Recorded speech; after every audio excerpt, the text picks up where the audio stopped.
사랑하는 성도 여러분, 오늘은 어린이 주일입니다.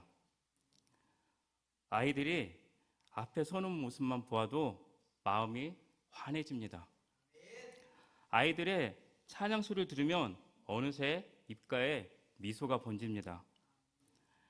아이들이 있다는 것은 교회에 미래가 있다는 뜻이고, 아이들의 웃음소리가 공동체 안에 울려 퍼진다는 것은 거기에 생명이 있다는 것입니다.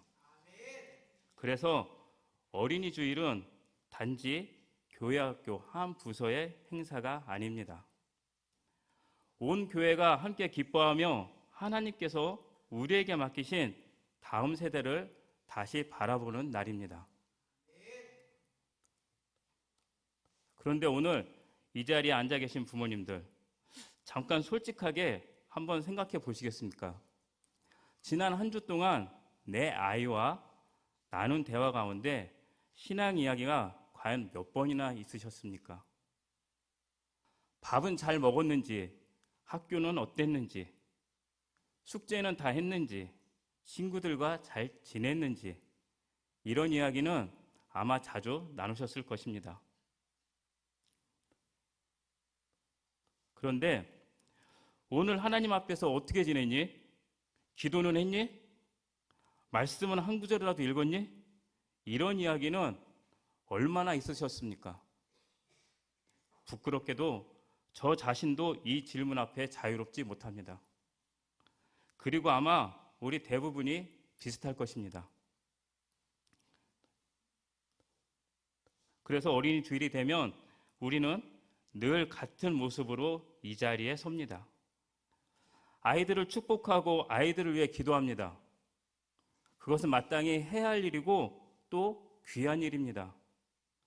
그런데 한 가지를 자주 놓칩니다.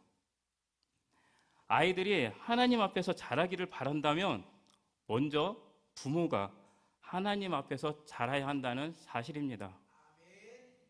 아이들에게 말씀을 먹이려면 먼저 부모가 말씀을 먹어야 하고, 아이들이 예배를 사랑하기를 원한다면 먼저 부모가 예배를 사모해야 합니다.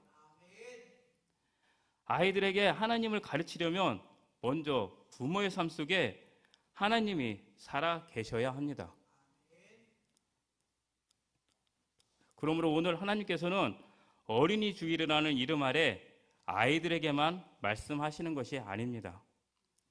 오히려 우리 어른들에게, 우리 부모들에게, 그리고 이 교회의 모든 성도들을 향해 이렇게 말씀하십니다.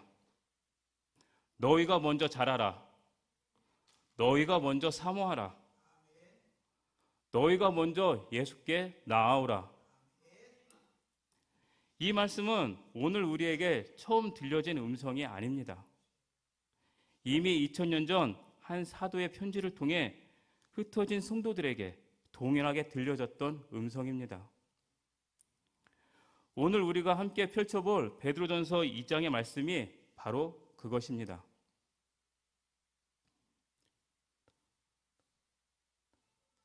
베드로전서를 받아 읽었던 초대교회 성도들을 한번 생각해 보십시오. 그들은 소아시아 각 지방에 흩어져 살아가던 디아스포라 성도들이었습니다. 낯선 땅에서 나그네처럼 살아가던 사람들이었습니다. 사회로부터 소외되고 때로는 핍박을 받고 자신들이 믿는 것 때문에 손해를 감수해야 했던 사람들이었습니다. 세상은 그들을 인정하지 않았고 그 시대의 문화는 그들을 비웃었습니다.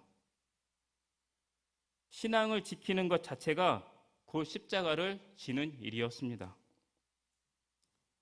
바로 그런 그들에게 베드로가 편지를 씁니다. 그리고 묻습니다. 여러분은 자신이 누구인지 알고 있습니까? 여러분이 얼마나 귀한 존재인지 알고 있습니까? 그 물음이 시간을 건너 오늘 우리에게도 똑같이 전해집니다. 오늘날도 다르지 않습니다. 그리스도인으로 산다는 것이 점점 더 불편한 시대가 되어가고 있습니다. 믿음을 지키며 사는 것이 손해처럼 느껴지는 때도 있습니다. 교회에 다닌다고 하면 이상한 눈으로 보는 시선도 있습니다. 아이들을 신앙으로 키우려 하면 주변에서 그것보다 공부가 더 중요하지 않냐? 그런 말을 듣기도 합니다. 그런 현실 속에서 우리는 흔들리지 않을 수 있습니까? 우리의 믿음이 그 흔들림을 버텨낼 만큼 자라 있습니까? 바로 그 물음에 답하는 것이 오늘 본문입니다. 베드로는 말합니다. 버려야 할 것을 버리고 사모해야 할 것을 사모하고 나아가야 할 곳으로 나아가라고 합니다. 그렇게 살아가는 사람이 누구인지를 분명히 선언합니다. 본문 1절은 그러므로 라는 말로 시작합니다. 이 그러므로는 앞에서 베드로가 길게 말했던 내용 전체를 받는 말입니다. 우리는 하나님의 말씀으로 거듭난 사람들이고 세상이 아무리 흔들어도 시들지 않는 진리를 붙잡는 사람들이라는 것입니다. 그러므로 이제 그 신분에 걸맞는 삶을 살라는 것입니다. 베드로는 그 삶을 세 가지 동사로 정리합니다. 1절에 버리라, 2절에 사모하라, 그리고 4절에 나아가라입니다. 이 세 가지 동사는 또로 떨어진 명령이 아닙니다. 거듭난 사람의 삶이 자연스럽게 따라가는 한 흐름입니다. 옛것을 버려야 새것을 사모할 수 있고 사모하는 사람만이 주께 나아갈 수 있기 때문입니다. 먼저 베드로는 버리라고 말합니다. 무엇을 버리라 합니까? 1절은 5가지를 분명하게 짚어줍니다. 악독, 기만, 외식, 시기, 비방입니다. 이 5가지는 하나같이 공동체를 무너뜨리는 것들입니다. 형제와 자매를 향한 사랑을 갉아먹는 것들입니다. 악독은 마음 깊이 품은 미움이고 기만은 진실하지 못한 거짓이며 외식은 겉과 속이 다른 위선입니다. 시기는 다른 사람의 잘됨을 기뻐하지 못하는 마음이고 비방은 그 시기심이 입 밖으로 흘러나오는 말입니다. 이런 것들이 무서운 이유는 신앙생활을 오래 한 사람의 마음속에서도 사라지지 않은 채 그대로 자리 잡고 있기 때문입니다. 예배는 드리면서 형제를 미워합니다. 봉사는 하면서 다른 지체를 시기합니다. 입으로는 사랑한다고 말하면서 뒤에서는 비방합니다. 그래서 베드로는 거듭난 사람의 첫 번째 일이 버리는 것이라고 분명히 말합니다. 하나님의 은혜로 새 생명을 얻은 사람이 이런 것들을 계속 붙들고 있다면 그것은 새 옷을 입고 구정물을 뒤집어 쓰는 것과 같습니다. 자라기 위해서는 먼저 버려야 합니다. 손에 옛것을 가득 쥐고 있으면 새 것을 받을 수가 없습니다. 그 다음으로 베드로는 사모하라고 말합니다. 2절입니다. 갓난 아기들같이 순전하고 신령한 젖을 사모하라. 이는 그로 말미암아 너희로 구원에 이르도록 자라게 하려 함이라. 아기를 한번 생각해 보십시오. 아기는 배가 고프면 웁니다. 다른 것으로는 달릴 수가 없습니다. 장난감을 주어도 이것저것 흔들어 보아도 젖을 먹기 전까지는 울음을 그치지 않습니다. 왜 그렇습니까? 생명이 그것을 필요로 하기 때문입니다. 젖을 먹어야 삽니다. 젖을 먹어야 자랍니다. 베드로는 이것을 모든 성도에게 적용합니다. 갓난아기가 젖을 사모하는 것처럼 하나님의 말씀을 그렇게 사모해야 한다는 것입니다. 여기서 순전하고 신령한 젖이 무엇입니까? 순전하다는 것은 아무것도 섞이지 않은 것, 불순물이 없는 것을 말합니다. 신령한 젖은 하나님께 속한 것, 하나님에게서 오는 것입니다. 결국 이것은 하나님의 말씀을 가리킵니다. 세상에는 우리 영혼을 채워줄 것 같은 것들이 참 많습니다.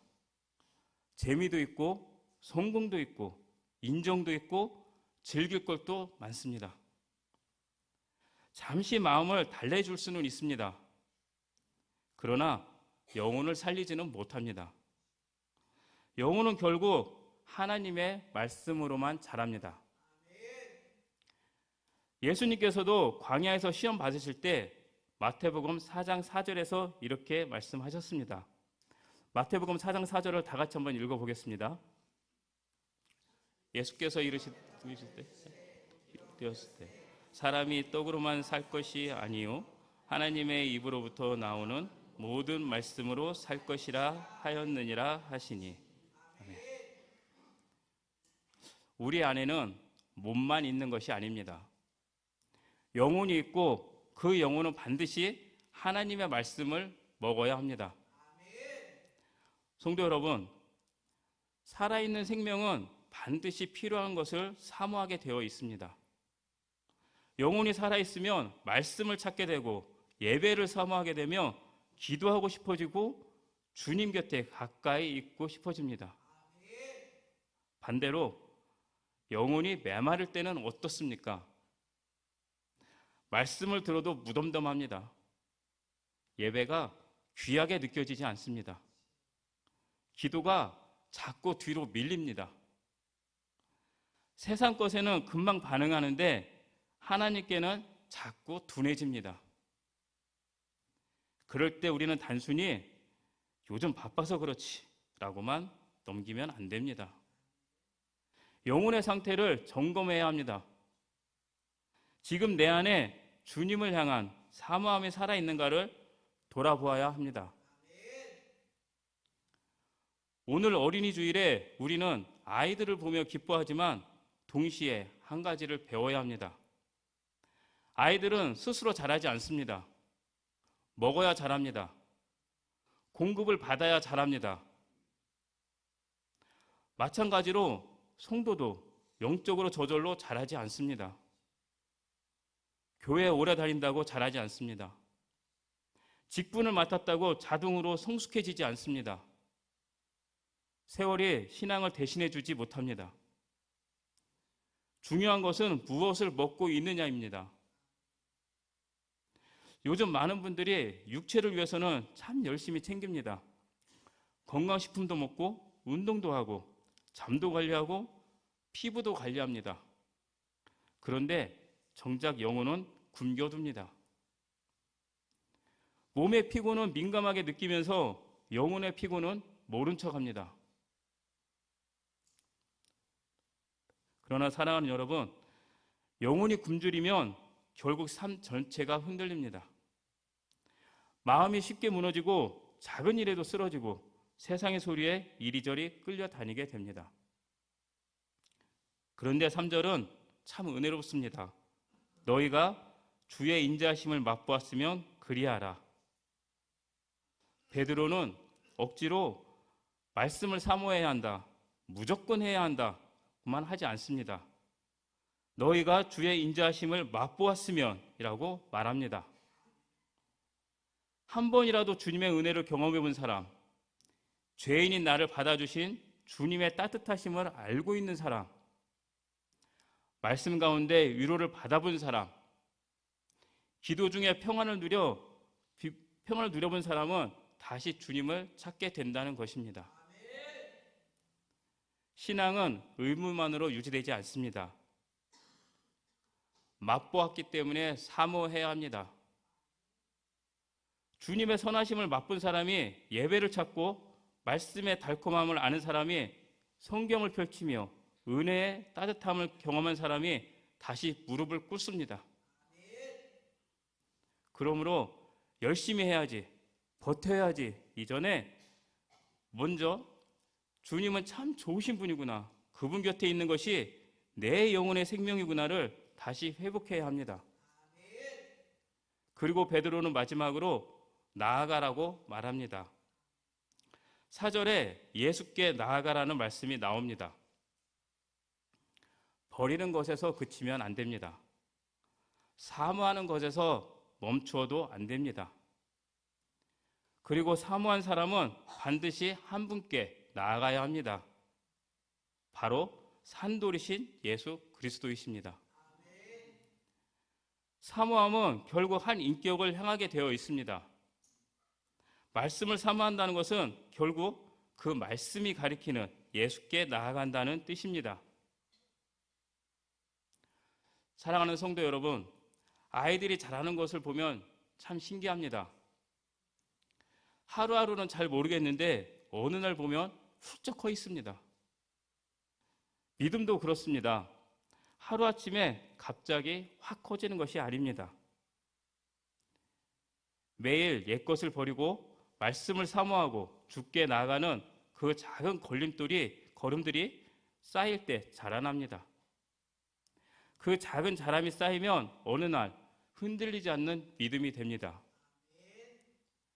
말씀의 성장은 특별한 몇 번의 감동보다 평범한 날들의 꾸준한 사모함 속에서 이루어집니다. 그래서 오늘 우리는 이렇게 물어야 합니다. 나는 지금 무엇을 버려야 하는가? 나는 지금 무엇을 사모하고 있는가? 나는 정말 예수께로 나아가고 있는가? 결국 중요한 것은 연수가 아니라 사모함입니다. 사모하는 사람이 잘합니다. 그러므로 우리는 말씀을 먹는 시간을 다시 회복해야 합니다. 하루 한 장이라도 괜찮습니다. 아침에 눈을 뜨면 핸드폰보다 먼저 성경을 펴십시오. 출퇴근길에 말씀을 들으십시오. 잠자리에 들기 전 짧은 기도와 함께 말씀을 묵상하십시오. 그 작은 습관이 쌓이면 1년 후, 5년 후 완전히 다른 신앙의 사람이 됩니다.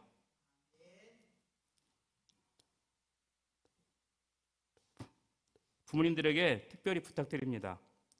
거창한 가정 예배가 어렵다면 밥상에서 짧게 한 구절 읽고 주님, 오늘도 우리 가정을 지켜주세요 라고 한 문장만 기도해 보십시오. 이 짧은 기도가 아이들이 평생 하나님을 기억하는 첫 번째 장면이 될 것입니다. 이제 4절부터 베드로는 다른 이미지로 넘어갑니다. 아기와 젖의 이미지에서 돌과 집의 이미지로 넘어가는 것입니다. 그러나 이 두 이미지는 서로 떨어져 있지 않습니다. 먼저는 자라야 하고 그 다음에는 세워져야 합니다. 개인의 성장이 공동체의 세움으로 이어지는 것입니다. 4절을 보십시오.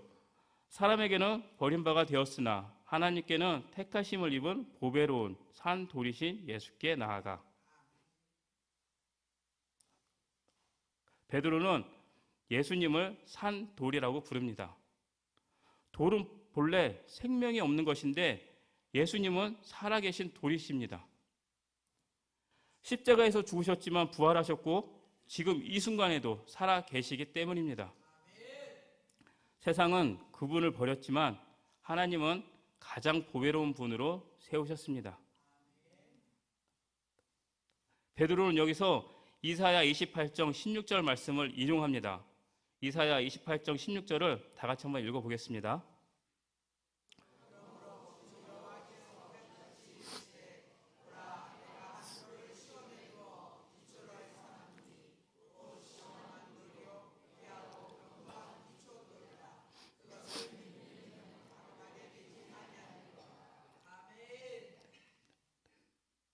예수님을 모퉁이 돌이라고 합니다. 모퉁이 돌은 단순히 모서리에 놓이는 돌이 아니라 건물 전체의 방향과 각도를 결정하는 돌입니다. 이 돌이 제대로 놓여야 건물이 바르게 세워집니다. 예수님이 바로 그 돌이십니다. 그러므로 우리 신앙의 방향도, 교회의 방향도, 자녀 양육의 방향도 세상이 아니라 산돌 대신 예수 위에 세워져야 합니다. 그리고 5절입니다. 너희도 산돌같이 신령한 집으로 세워지고 놀라운 말씀입니다. 예수님만 산 돌이 아니라 우리도 산 돌이라고 합니다. 물론 근원은 예수님이십니다. 우리는 그분께 붙어 있을 때만 산 돌이 됩니다. 주님께 붙은 자들은 죽은 돌이 아니라 산 돌이 되고 하나님은 그 산 돌들을 모아 신령한 집을 세우십니다. 그러므로 교회는 건물도 프로그램도 아닙니다. 그리스도께 붙은 사람들이 함께 세워져가는 영적인 집입니다. 예수님이 중심에 계실 때 비로소 교회는 교회가 됩니다. 그리고 이 집 안에는 아이들도 청년도 장년도 어르신들도 함께 있습니다. 모두가 그리스도 안에서 함께 세워져 갑니다. 그리고 다음 세대를 세운다는 것은 단지 좋은 프로그램을 제공하자는 문제가 아니라 우리 교회가 정말 그리스도 중심의 집인가 하는 질문입니다. 아이들의 마음은 백지와 같아서 본대로 따라합니다. 우리가 아무리 예수님을 믿어라 말해도 아이들이 교회 안에서 사랑보다 다툼을, 섬김보다 자리다툼을 더 많이 본다면 도대체 무엇을 배우겠습니까?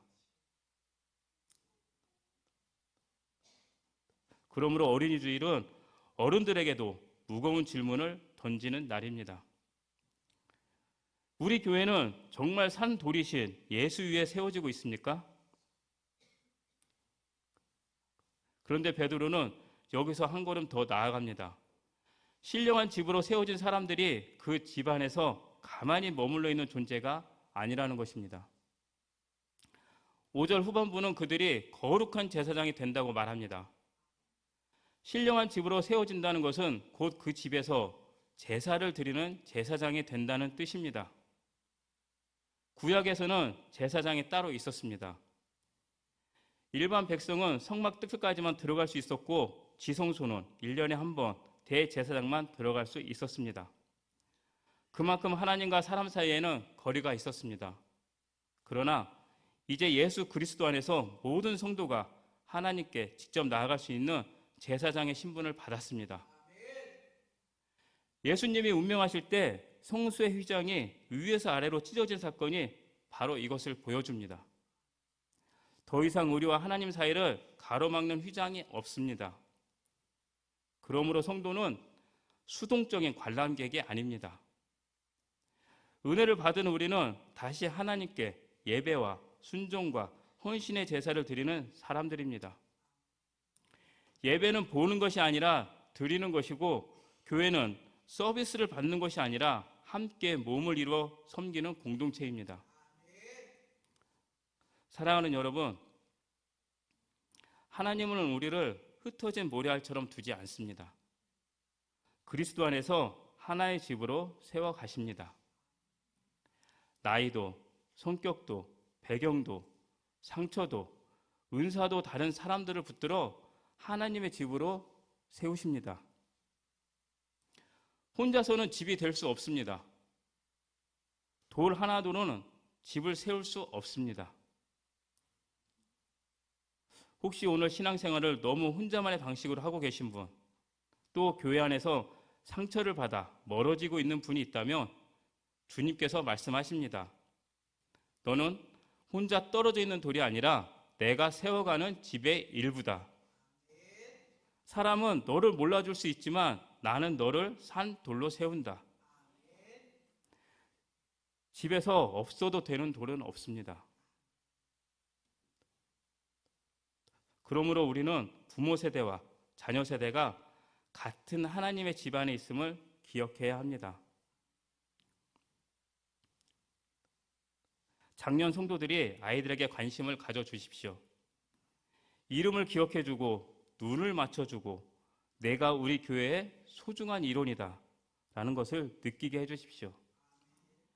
아이들이 교회 안에서 여기는 내가 있어도 되는 곳이구나, 나를 알아주는 곳이구나 라는 것을 느낄 때 그 아이들의 신앙의 뿌리를 깊게 내립니다. 그렇다면 이렇게 그리스도 안에서 함께 세워져 가는 우리는 도대체 누구입니까? 베드로는 이제 본문의 절정으로 우리를 이끌어 갑니다. 그리고 9절과 10절에서 하나님의 백성이 누구인지를 분명한 언어로 선언합니다. 제가 9절, 여러분들이 10절 같이 한번 읽어보겠습니다. 그러나 너희는 택하신 족속이요 왕같은 제사장들이요 거룩한 나라요 그의 소유가 된 백성이니 이는 너희를 어두운 데서 불러내어 그의 기이한 빛에 들어가게 하신 이의 아름다운 덕을 선포하게 하려 하심이라.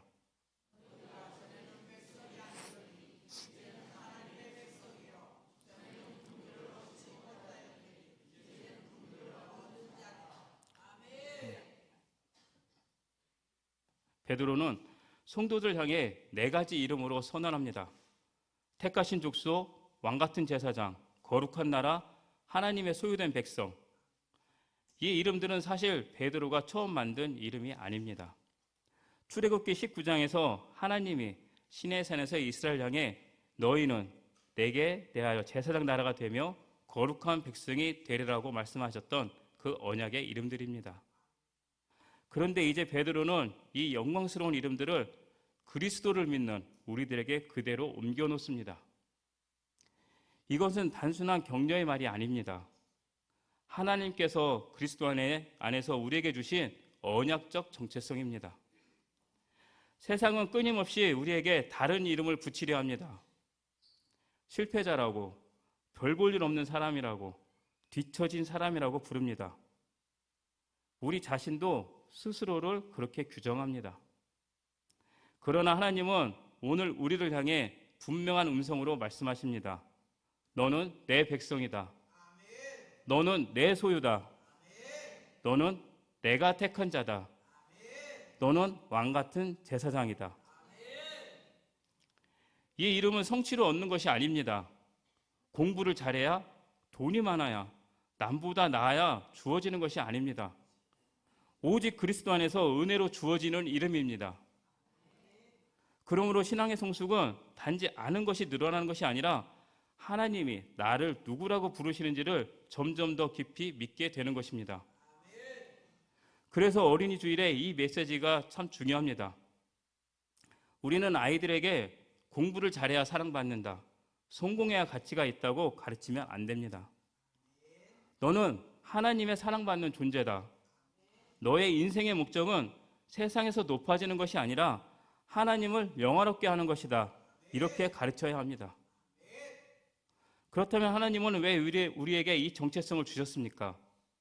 9절 후반부가 그 목적을 말해줍니다. 이는 너희를 어두운 데서 불러내어 그의 기이한 빛에 들어가게 하시니에 아름다운 덕을 선포하게 하려 하심이라. 하나님이 우리를 구원하신 것은 단지 천국 보내기 위해서만이 아닙니다. 하나님은 우리를 선포하는 백성으로 부르셨습니다. 우리의 존재 자체가 하나님의 아름다우심을 드러내야 한다는 것입니다. 선포는 입술로만 하는 것이 아닙니다. 우리의 예배가, 가정이, 자녀 양육이, 직장 생활이, 우리의 태도와 언어와 관계가 모두 선포되어야 합니다. 사람들은 성경을 펴기 전에 우리를 먼저 봅니다. 아이들도 어른들의 삶을 먼저 봅니다. 그러므로 하나님은 사랑하시다라는 고백은 사랑하는 모습으로, 하나님은 거룩하시다라는 고백은 정직하고 바른 삶으로, 하나님은 인자하시다라는 고백은 용서하고 품는 태도로 보여주어야 합니다. 아이들이 하나님을 생각할 때 떠오르는 첫 번째 이미지가 바로 우리일 수 있기 때문입니다. 10절은 이 모든 말씀을 은혜로 붙잡아 줍니다. 너희가 전에는 백성이 아니더니 이제는 하나님의 백성이요 전에는 긍휼을 얻지 못하였더니 이제는 긍휼을 얻은 자니라. 베드로는 여기서 호세아 선지자의 말씀을 가져옵니다. 호세아는 자녀들의 이름을 로루하마, 로함미라고 지으면서 이스라엘에 대한 심판을 선포했습니다. 로루하마는 긍휼을 베풀지 아니야. 로함미는 내 백성이 아님이라는 뜻입니다. 그런데 하나님은 그 이름들이 루하마, 긍휼을 베푸신, 암미, 내 백성으로 바뀔 것이라고 약속하셨고 그 놀라운 반전이 이제 그리스도 안에서 우리에게 이루어졌습니다.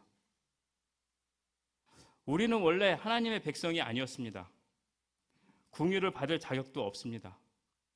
그런데 하나님이 우리를 부르셨고 붙드셨고 이제 내 백성이라고 불러주십니다. 우리가 하나님의 백성인 것은 우리가 잘나서도 믿음이 좋아서도 아닙니다. 오직 하나님의 긍휼 때문입니다. 어른도 아이도 교회도 다음 세대도 모두 그 긍휼 안에서 살아가고 자라고 세워집니다. 그러므로 우리는 교만할 수 없습니다. 오직 이렇게 고백할 뿐입니다. 주님의 은혜로 여기까지 왔습니다. 주님의 긍휼로 내가 하나님의 백성이 되었습니다. 그러므로 우리는 하나님이 부르시는 이름으로 살아가야 합니다. 매일 아침 나는 하나님의 백성이다. 나는 하나님께 속한 사람이다라고 고백해 보십시오. 처음에는 어색해도 그 고백이 쌓이면 세상의 소리보다 하나님의 소리가 더 크게 들리는 날이 옵니다. 그리고 그 정체성이 우리의 삶을 통해 가족에게, 이웃에게, 다음 세대에게 자연스럽게 선포되기를 바랍니다. 말씀을 정리하겠습니다. 사랑하는 성도 여러분, 오늘 말씀을 한 문장으로 요약하면 이것입니다. 우리는 하나님의 긍휼로 그분의 백성이 되었으니 말씀을 사모하며 자라고 그리스도 안에서 함께 세워지고 삶으로 하나님의 아름다우심을 선포하는 사람들이다. 아이들만 자라야 하는 것이 아닙니다. 부모도, 교사도, 장로도, 권사도, 집사도, 목회자도 모두 계속 자라야 합니다. 교회는 나이만 많아진 사람들의 모임이 아니라 그리스도 안에서 자라가는 사람들의 공동체입니다. 혹시 오늘 나는 너무 오랜 신앙생활을 했지 실제로는 잘하지 못했구나 하는 마음이 드는 분이 있다면 그것이 이미 은혜의 시작입니다. 오늘 다시 순전한 젖을 사모하십시오. 혹시 나는 교회 안에서 너무 외롭고 떨어져 있는 돌처럼 느껴진다는 분이 있다면 오늘 주님께 나오십시오. 산돌 대신 예수님이 당신을 다시 세우십니다. 혹시 나는 너무 초라하고 부족하게만 느껴진다는 분이 있다면 오늘 하나님의 선언을 들으십시오. 너는 내 백성이다. 너는 긍휼을 얻은 자다. 자녀를 양육하며 염려가 많은 부모님이 있다면 오늘 기억하십시오. 우리 아이들은 우리의 열심만으로 자라는 것이 아닙니다. 하나님의 말씀과 긍휼 안에서 자랍니다. 우리가 먼저 자랄 때 우리 아이들도 자랍니다. 어린이 주일의 참된 의미는 단지 아이들을 축복하는 것에 있지 않습니다. 온 교회가 다시 하나님의 말씀 앞에서 자라가기로 결단하는 것에 있습니다. 오늘 하나님께서 우리 모두를 다시 부르십니다. 갓난 아기들같이 순전하고 신령한 젖을 사모하라. 산돌이신 예수께 나아가라. 너희는 택하신 족속이요 왕같은 제사장이다. 나의 아름다운 덕을 선포하는 백성으로 살아가라. 이 말씀이 오늘 우리 교회 안에 살아 움직이기를 바랍니다. 우리의 가정 안에 살아 움직이기를 바랍니다. 우리의 다음 세대 위에 살아 움직이기를 바랍니다. 그래서 우리 모두가 함께 자라가며 세워져가는 하나님의 백성 되기를 주님의 이름으로 간절히 소망합니다. 네, 기도하겠습니다. 사랑이 많으신 하나님 아버지, 주님, 오늘도 거룩한 주일의 말씀으로 저희들을 만나주시니 감사드립니다. 오늘 들은 말씀이 저희들 마음에 깊이 새겨져 세상 삶 속에서 살아 움직이게 하옵소서. 분주한 일상 가운데서도 말씀을 사모하는 마음을 잃지 않게 하시고 작은 자리에서부터 다시 주님 앞에 자라가는 저희가 되게 하여 주옵소서. 특별히 오늘 어린이 주일을 맞아 우리 교회 다음 세대를 주님의 손에 맡깁니다. 아이들이 주님 안에서 건강하게 자라가게 하시고 그 마음이 어릴 때부터 하나님을 향한 사랑이 깊이 뿌리내리게 하옵소서. 부모와 교사와 모든 어른들이 먼저 주님 앞에 바로 서서 아이들에게 살아계신 하나님을 보여주는 삶이 되게 하여 주옵소서. 저희들의 가정과 일터와 학교 위에 주님의 은혜와 평강이 풍성히 임하시기를 간절히 소망하며 예수 그리스도의 이름으로 기도드립니다. 아멘.